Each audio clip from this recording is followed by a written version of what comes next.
Thank you for tuning in to Zim News Beat TV with Robert Tapfumani.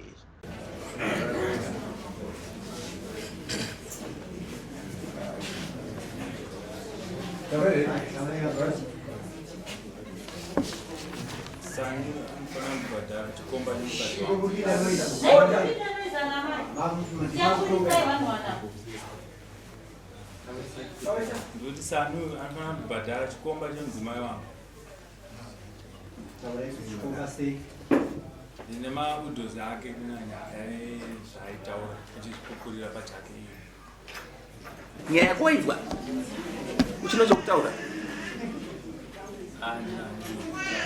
asi mugere zvakanaka nemukadzi hapana dambudziko vainzwa nyaya munocho kutaurawo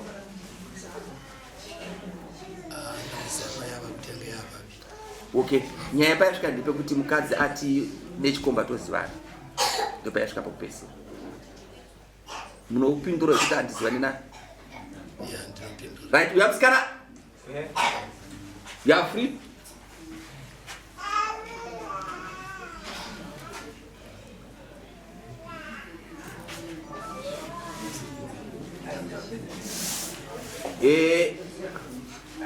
tiri kuti nyaya yasvika pakupedzesera pana chitaura murume wako nochokutaura yakati handina chokutaura tiri kubvunza chikomba chawakadarira chikuzikanza ano inini nyaya handizive tikati okay zvakanaka rikachibvunza kuti ndounoziva kuti wakadanana sei naye maira maita sei taura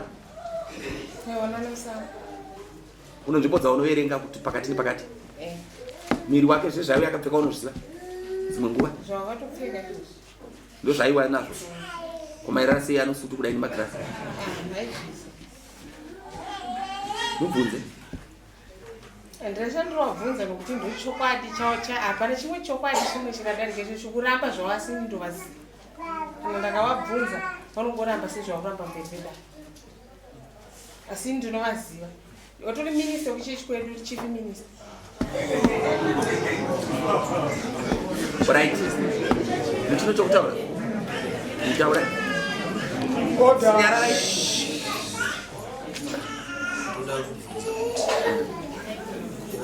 simudza izvi terere ndakubvunza kuti kopa vakambonoripota kuchechi vachiti inini zviri kuvanyenga vachiramba pane patikazodana nafuti iri pindura yako mwanangu wakasununguka handina pandakamboripota kuchechi aiwa ndine mawitness yakatenda kwabhishopi vakatonoripota kwabhishopi kuti ava vari kundinyenga vachiramba handizoziva hauna bhishopi wavo zvawafunga asi ndiri kutaura kuti ava ndinovaziva ndandiri kutaura pamberi pedare kuti baba ava ndinovaziva ya manzwa zvaakutaura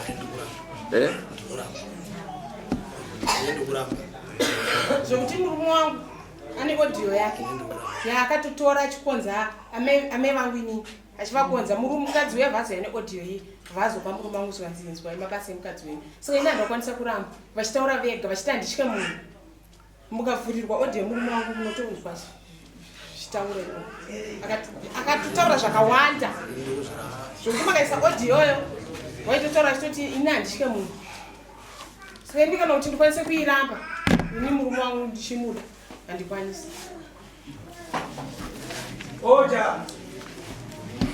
ya tazvinzwa pati mhosva maramba asi dare raona kuti zvakakodzera kuti mhosva munayo yokudanana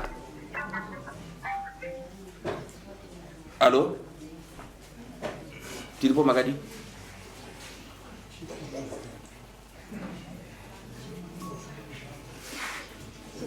ukasvika pamadziva ipopa unosangana neni murodhi pamadziva ukasvika pamadziva unomira ipapo ndikuya kusvika pamadziva mamaiso izvikako okay thank you dare raona zvakakodzera kuti mhosva munayo nyangwe muchita muizive zvenyu asi munhu anoita kuti kana mukaita apiru mukadzi ndio witness yemurume kana mukaenda kucivil court noenda mudare munotobva tataura kuti chokwadi zvakaitika mukadzi haabvume kufumuka alo yes taswera mako maswera sei ndiri mudare muri kupi ndikuya pa mamaiso Good right.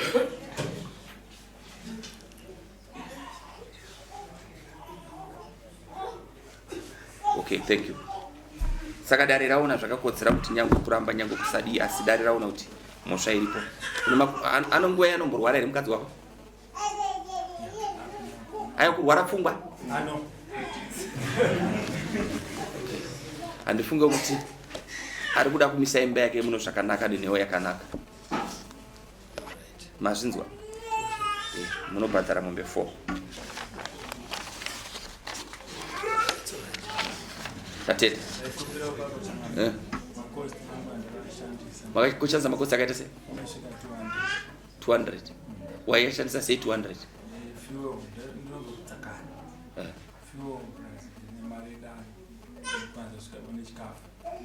Okay, 200. But unobhadharwa 180. Zvinzi atitaure zvawataura but tutaga kuti mutemo unoti kudini. Uri kuona ndangotaura mumashure iyi yenyu tatopedza endai musaina. Ndangotaura imimi endai muchisaina. Ndakutaura nemi murume nomukadzi. Mukadzi wako akanaka akarurama asi tiri kuti hani kana kuti kana kuti chifamba mahachi anofanira kuiswa mabhinga seorega kucheuka cheo. Murume wako anokuda anovimba newe. Gomera uripo. Ende mukadzi uyu akavimbika ndo zvinofanira kuita mukadzi kutaura kuti zvakara. Asi tiri kuti chengeta naye. Mazuva ano kuno chirwere edzi chirongwa BP chirongwa korona chirongwa but kana zvisati zvakubata ibva pazviri. Wazvinzwa? Enda unamate kuna Mwari, Mwari akuitire zvakanaka. Enda unamate kuna Mwari, Mwari akuitire zvakaita sei? Zvakanaka. Mhepo dzinouya dzikakuzungunudza asi enda unamate kuna Mwari, Mwari akuitire zvakanaka. Right? Sauti Faradare. Mira into Faradare mugara yenyu pakuti ngofaradare. Yes.